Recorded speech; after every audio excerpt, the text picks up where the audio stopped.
Hey everyone, Noreen here from Equal Rights Advocates. And my job here today is to tear you away from those depressing headlines, including the many we saw this month about men in our political and movement sphere who have profoundly disappointed us, and redirect it to headlines about how we are winning on our gender justice, racial justice, economic justice values.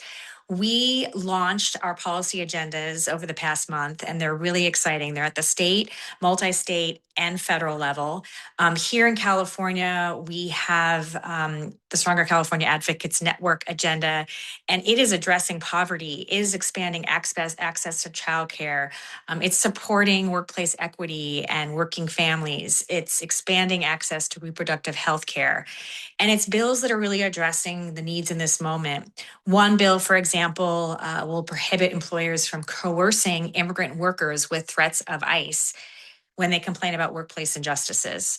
Another is closing the loops in current laws with respect to survivors of sexual assault and whether or not they should be forced to arbitrate their claims.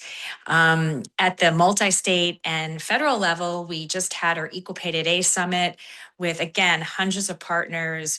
We have a very bold agenda of policies that are being introduced in states across the country and at the federal level that would close a pay gap that has been expanding for the first time in 2 years. And it's focused on the basics. And we know these policies work because they're working in states like California.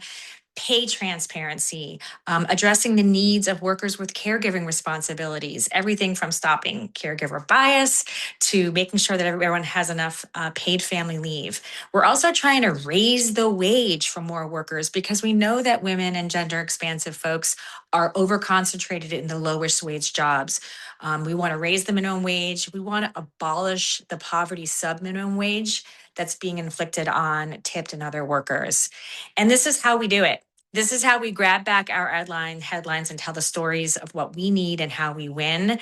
I want to thank you so much for being there with us. Check out the agendas. Join our action team. There's plenty of ways we can direct you to help us support this with your legislators. And stay tuned for the wins because we're not going to stop until we win them all. Take care, everyone.